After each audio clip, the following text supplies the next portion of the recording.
Luffy, Naruto, and Ichigo, the big three protagonists. And here is the truth nuke. Two of these do not belong in the same conversation as the third. Let's begin. First, we need a clear idea of where each of the three stands in terms of attack potency and speed, because there's a lot of cope we can do without. Starting with Luffy, even with his recent growth, his strongest offensive move as of the latest chapter at the writing of this script is still the Bajrang gun. This is a mountain-sized fist coated in advanced conqueror's haki, and based on the visual scale of that attack and the implication that it would have destroyed Onigashima if Momo hadn't pushed the island out of the way, island level is the obvious interpretation when it comes to the Bajrang gun, which is why I don't know how the Versus Wiki managed to scale Luffy's attack potency to planet level. How do you unironically look at Bajrang gun and declare that Luffy's attack potency in Gear 5 is planetary? I guess the reasoning is that since old Whitebeard has the power to destroy the world, according to Sengoku in chapter 552, Luffy, who reaches that same tier in Gear 5, must also be able to destroy the world. But that makes no sense. If Whitebeard could actually destroy the world, Marineford would have been erased from existence in seconds. Instead, the actual island of Marineford somewhat survived the war, while planetary Whitebeard didn't. Also, if we take the wiki scaling at face value and assume Luffy is indeed planetary, why did he struggle to beat Kaido? Kaido's best strength feat is lifting Onigashima, which is just an island. And if Kaido is also planetary, why are ancient weapons that destroy islands treated as world-altering threats if top tiers can already blow up planets? If Luffy is planetary, why was the destruction in chapter 1060 such a big deal? Is it because the One Piece world is exponentially bigger than our world? It's hard to believe, but there are many One Piece scalers who somehow reach the conclusion that the One Piece world is like the size of the sun via pixel scaling, or some other fanfiction, but that makes no sense either. If you discount the time skip, the Straw Hats have only been traveling for a few months, with multiple week-long breaks in between. Yet, they're already at Elbaf and will likely reach Laugh Tale before they finish a full year of actual travel time. If the world was truly that big, it would take them decades to sail between islands, but in reality, it rarely takes them more than a few days to reach the next island. Moving on, when it comes to speed, we know Luffy was going toe-to-toe with Kizaru, who is literally light itself. He was able to one-shot several of Kizaru's light-speed clones with Dawn Stamp, and most impressively, he managed to speed blitz Kizaru with White Star Gun. This confirms that at the very least, Luffy's combat speed in Gear 5 is faster than light. Next, let's see Naruto's peak attack potency and speed. When he enters Baryon mode, a transformation that functions similarly to nuclear fusion, Naruto reaches a level far beyond Ishiki Otsutsuki. This is significant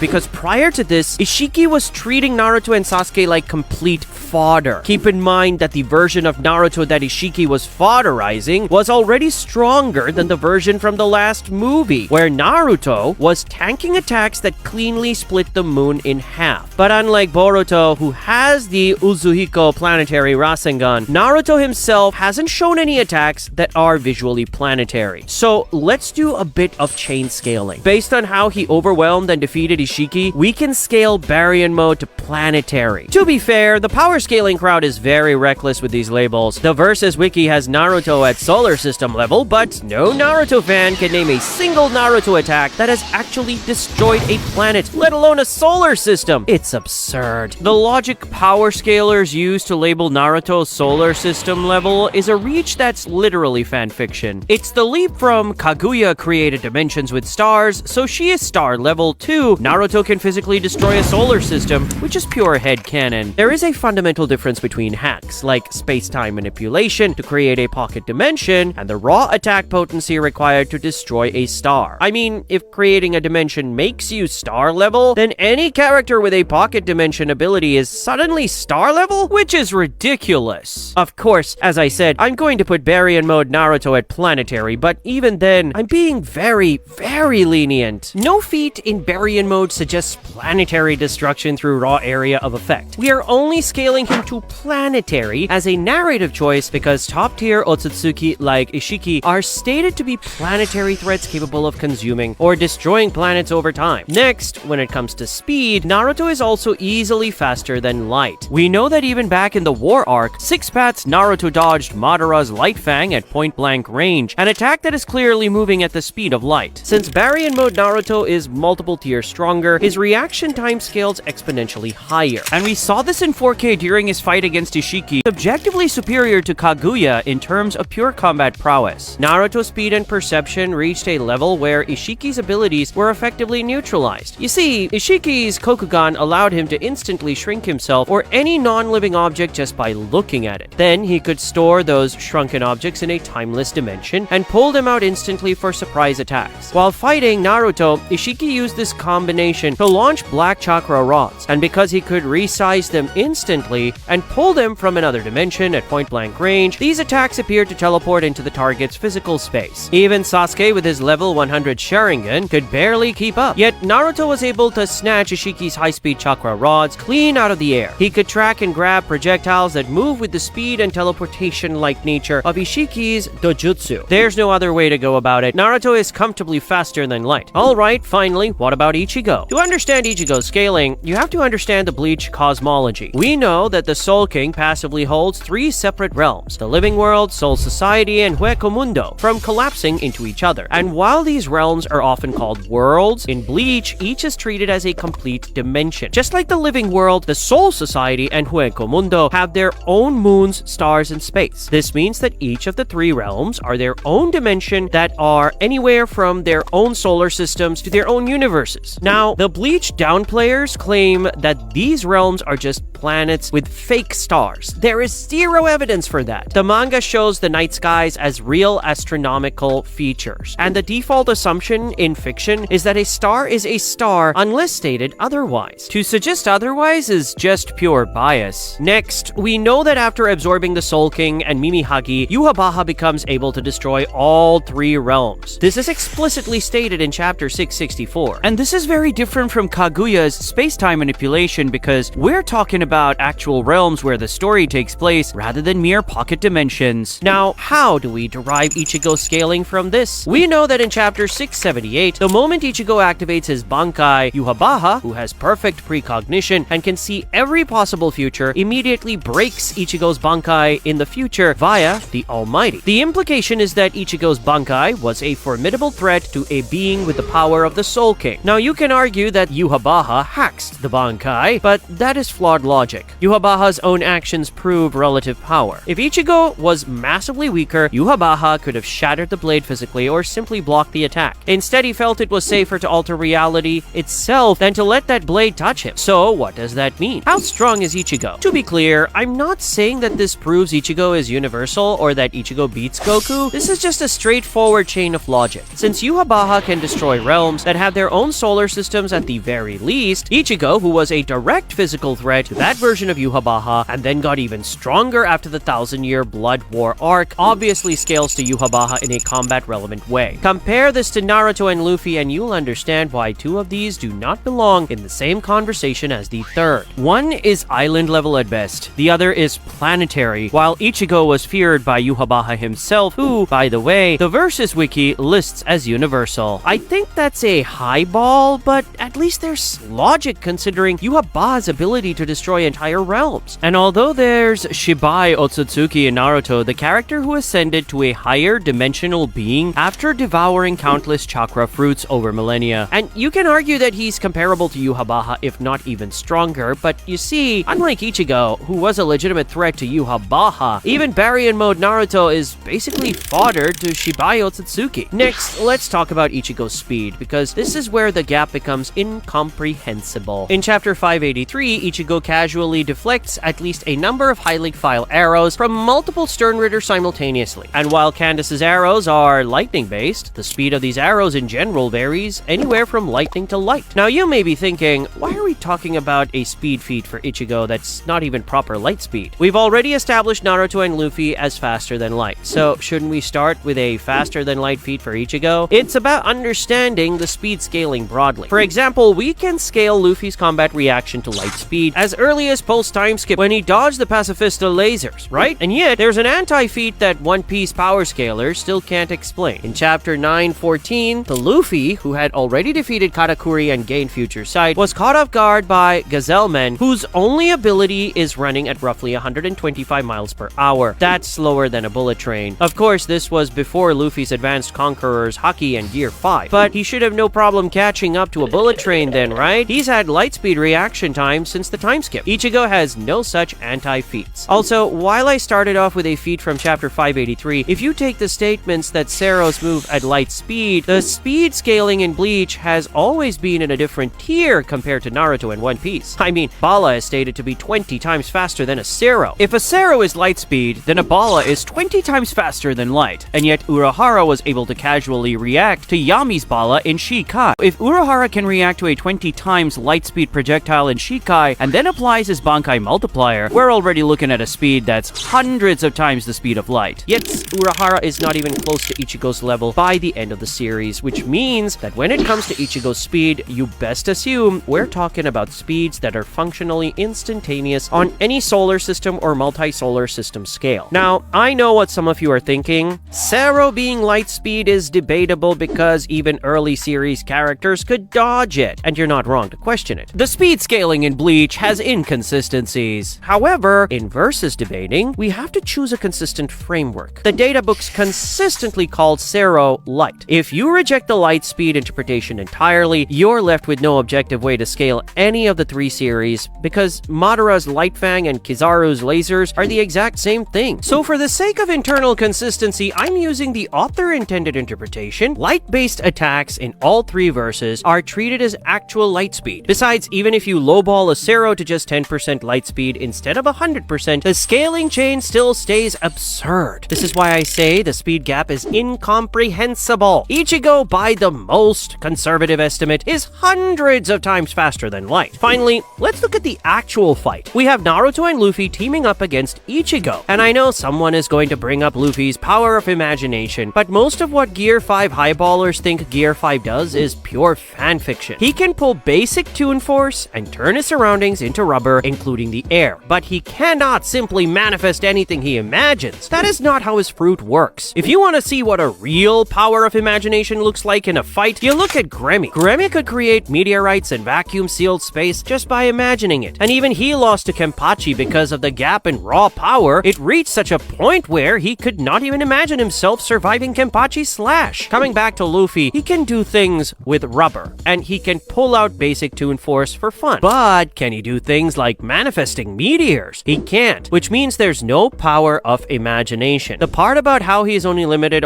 by his imagination is merely about his fighting style and the manipulation of his own rubbery body and surroundings. So when it comes to how Luffy can contribute to this fight, at best, he can use his future sight to see the L coming and maybe warn Naruto a second before it happens. But it's not like Naruto is doing any better. He has shadow clones to provide a numbers advantage. His truth seeker orbs can erase whatever they touch, and his attack potency is much better than Luffy's. In a cornered Baryon mode state, he might even pull off a nuclear fission Rasengan in the same tier as Boruto's planetary Rasengan. Plus, both Naruto and Luffy have incredible battle IQ, but the difference in scaling is just too big. What I'm going to say next will sound like pure insanity, but it's true. Ichigo destroys them with just his spiritual pressure. You see, in Bleach, spiritual pressure, or Reiatsu, is an active force that passively affects everything around the user. And as Aizen said in chapter 391, you can suppress your opponent's techniques with your spiritual pressure as long as you possess significantly greater spiritual pressure. This is why Suifeng's Nigeki Ketsatsu completely failed against Aizen. And if the gap is too big, you can even kill opponents with just your spiritual pressure. In chapter 409, Aizen's spiritual pressure was enough to turn a person into ash. And in chapter 374, we saw how Coyote Stark's pressure killed a number of hollows. Basically, it's the power to kill with just your aura. Now, let's take this Bleach mechanic and apply it to the Naruto and Luffy matchup. We are assuming energy equalization. This means chakra, haki, and spiritual pressure are treated as the same fundamental energy system. They are compatible, interchangeable, and can interact with one another. This means Naruto and Luffy can see and sense Ichigo. Ichigo can sense Naruto and Luffy. Abilities that target spiritual pressure can affect chakra and haki, and vice versa. But equalization does not erase the quantitative gap between between their power levels. Let's look at the actual numbers. And I want to be clear, I am being as conservative as possible here. I am lowballing Ichigo while being generous to Naruto and Luffy, and the gap is still incomprehensible. If we assign Luffy's island level power a value of 1, Naruto's planet level power would be 1 million. Combined, they have a value of 1,000,001. But in comparison, even if you lowball Ichigo to just a single solar system, his stats are going to be trillions of times higher than theirs. Trillions with a